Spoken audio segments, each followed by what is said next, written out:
В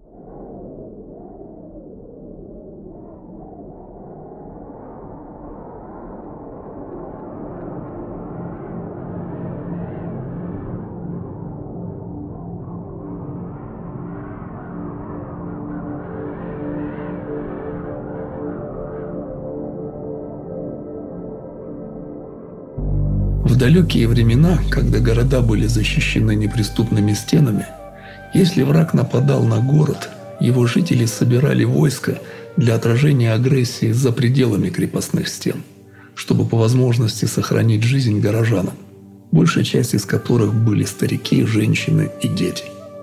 Когда шла битва, оставшиеся внутри жители с тревогой ждали ее исхода. На башнях стояли часовые, напряженно вглядываясь вдаль. Они ждали гонца. Вдруг на горизонте появлялась фигура скачущего на коне всадника. Люди замирали. Какую весть он им несет?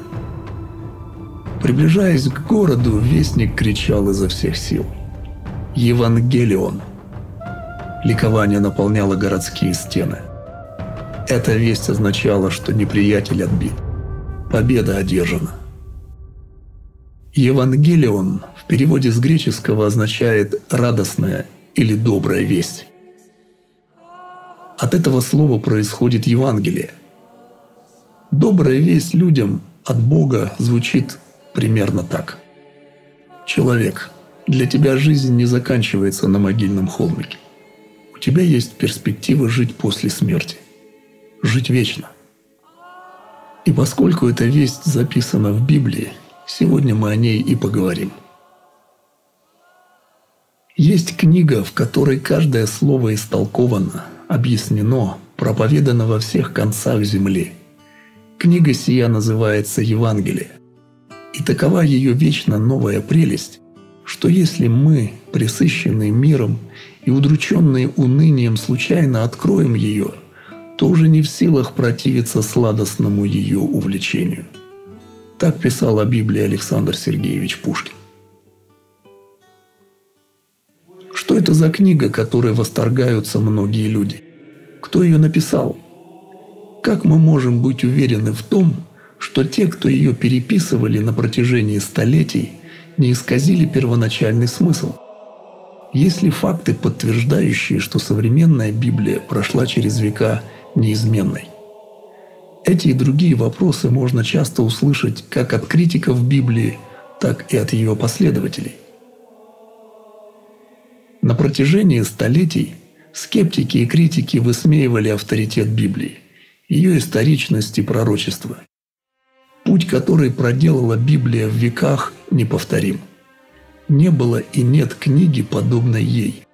Ее отрицали, ее объявляли вне закона, ее сжигали, но многие и многие люди готовы были умереть за нее. Известный скептик Вольтер однажды похвастался: «Я устал слушать разговоры людей о том, что 12 человек основали христианскую религию. Я докажу вам, что достаточно одного человека, чтобы не спровергнуть ее. Через 100 лет и Библия, и Христос будут забыты». Прошли века. Исполнились ли слова Вольтера? Мертво ли христианство? Является ли Библия неизвестной книгой? Сегодня Библия полностью или частично переведена на более чем 2300 языков народов мира. Ее общий тираж составляет около 8 миллиардов.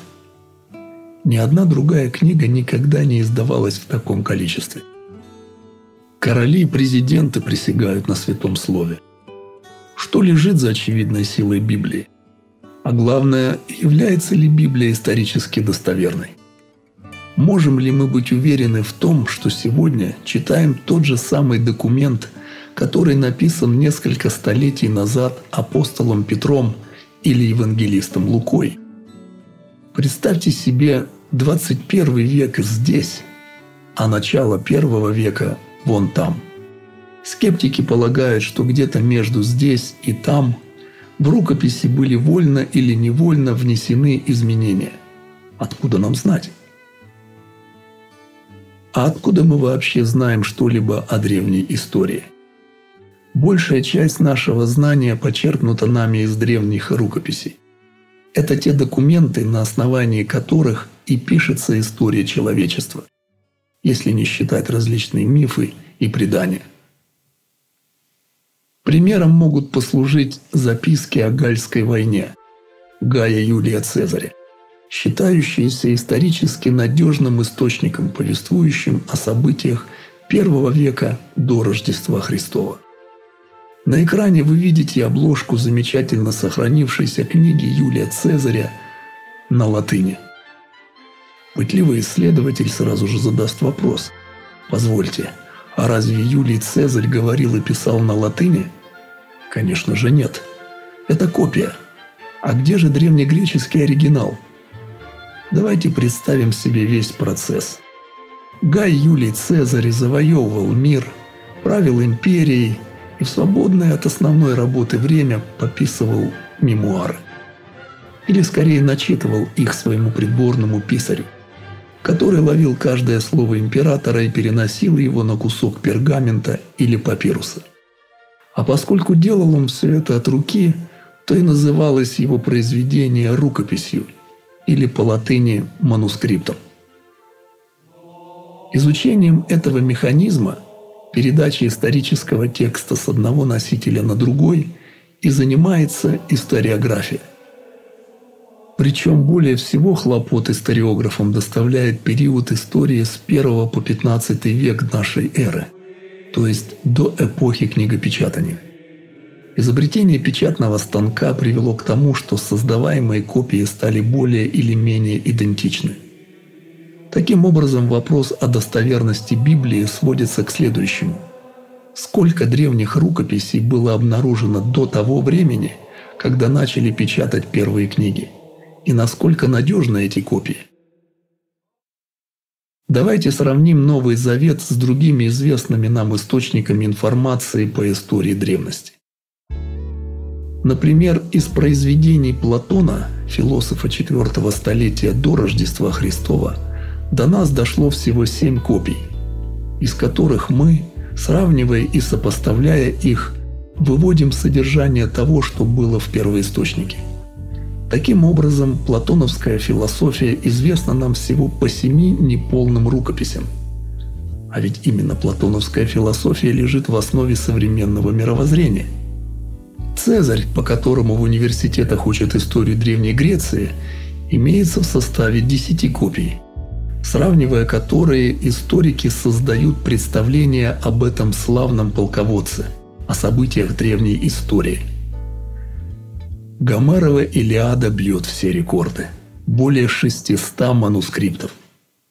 «Гнев богиня воспой Ахиллеса, Пелеева сына, грозный, который Ахеянам 1000 бедствий соделал», – писал Гомер. А может, не Гомер? Это был перевод Гнедича. С таким количеством копий где уж всем остальным равняться? Всем, кроме Библии. Только к периоду рукописного текста, то есть со времени написания Нового Завета и до эпохи книгопечатания с 1 по 15 века, относится 24 633 более или менее полных манускрипта, из которых более 5000 на языке оригинала, древнегреческого. Исследователь древних манускриптов сэр Фредерик Кеннион, директор Британского музея, приходит к следующему выводу. Ученые вполне удовлетворены основными и достоверными дошедшими до нас текстами великих писателей Греции и Рима – Софокла, Фукидида, Цицерона и Вергилия, хотя наше знание об их трудах покоится на горстке рукописей, тогда как манускрипты Нового Завета исчисляются сотнями и даже тысячами. Вторым параметром, по которому историографы сравнивают и оценивают рукописи, является коэффициент искажений. Ошибки, описки и помарки в рукописном тексте неизбежны. И только путем сравнения множества рукописей между собой возможно приблизиться к первоначальному тексту на достаточное расстояние, чтобы можно было назвать его достоверным, то есть буквально достойным доверия. Все мы люди, все мы допускаем ошибки. Переписчики бессмертной «Илиады», в течение столетий копируя ее тексты, добились поразительной точности результата. Коэффициент искажений составляет 4,9%. То есть каждая 20-я строка Гомеровой поэмы допускает разночтение. Но никто же не сомневается в достоверности ее текста. Тогда как коэффициент искажения Нового Завета составляет 0,2%. То есть из приблизительно 500 строк только одна вызывает сомнения. Другими словами, и по этому параметру Новый Завет занимает совершенно особое место среди всех остальных исторических источников, находящихся в распоряжении человечества. Вплоть до XIX века нашей эры очень немного было известно о древних временах, помимо библейского повествования. В 1798 году Наполеон предпринял военный поход в Египет. Отправившись туда с 38-тысячной армией, Наполеон взял с собой около 100 художников, лингвистов и ученых, чтобы те помогли ему лучше понять историю этой загадочной страны. Повсюду они видели следы прошлого, странные надписи, украшавшие памятники и стены храмов. Наполеона и его ученых интересовало, какие тайные послания могли нести эти изображения. Казалось, история навеки сокрыта за тайной египетских иероглифов, странных рисунков надписей.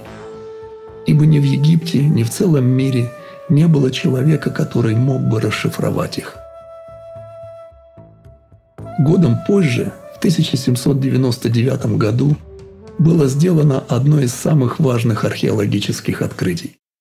Один из солдат Наполеона обнаружил черный камень немногим более метра в высоту и полуметра в ширину, который позволил разгадать секрет иероглифов и открыть тайну, которая была сокрыта веками. Этот камень, известный как Розетский камень, находится в Британском музее в Лондоне. На этой каменной плите, обнаруженной неподалеку от города Розетта в дельте Нила, было начертано древнее постановление на 3 языках – древнеегипетском иероглифами, египетском разговорном, дематическом и греческом. Разумеется, ученые могли быстро прочитать надпись по-гречески, чего им не удалось сделать с иероглифами. Однако 20 годами позже, в 1822 году, блестящий французский ученый Жан-Франсуа Шампольон смог расшифровать иероглифы на Розетском камне. Он обнаружил, что все 3 надписи идентичны. Поэтому он использовал греческий текст для расшифровки иероглифов. И тогда несметные богатства древней истории Египта открылись для ученых мира.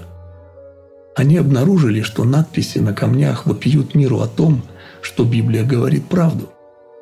Так, например, в книге «Бытие» в 41 главе записана история о юноше Иосифе, которого родные братья продали в рабство в Египет, и который впоследствии стал премьер-министром в этой стране. Эту историю считали всего лишь мифом, еврейским фольклором. Но надписи, вырубленные на скале близ первого порога Нила, подтверждают, что в Египте действительно был голод в течение 7 лет.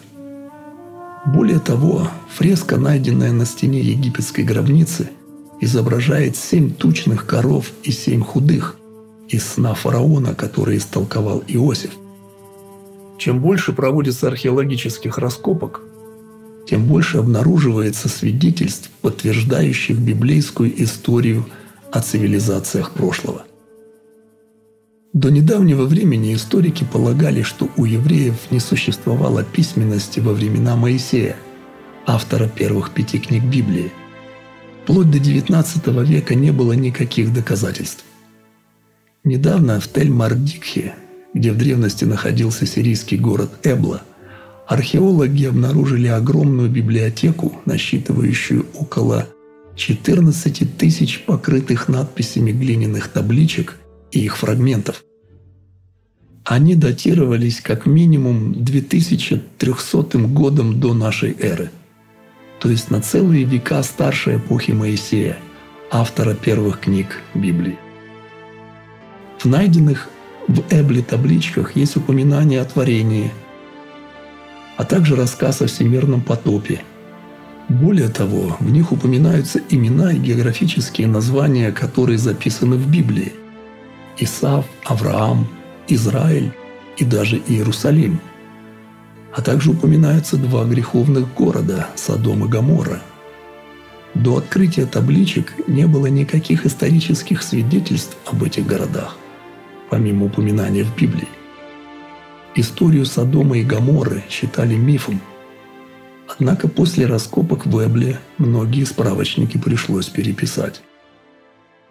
Еще одно важное открытие было сделано археологами в середине XIX столетия.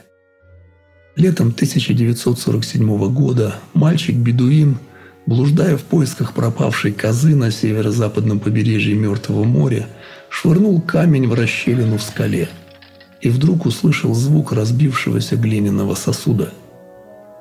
Это послужило началом одного из величайших археологических открытий всех времен. Юноша наткнулся на часть того сокровища, которое сегодня известно как «Свитки Мертвого моря». Были найдены частично или полностью все книги Ветхого Завета, за исключением книги Есфирь. Среди свитков, найденных в пещере, был свиток книги пророка Исаии, около 7 метров в длину, прекрасно сохранившийся от первого до последнего стиха. Это была чудесная находка, на целую 1000 лет старше всех существовавших в то время полных древнееврейских манускриптов.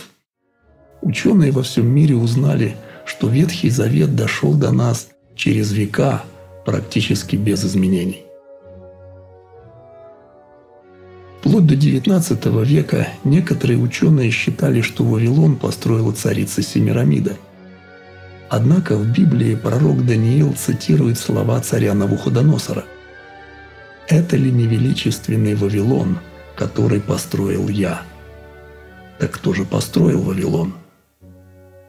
В 1899 году Уильям Колдуэй начал раскопки в древних руинах Вавилона.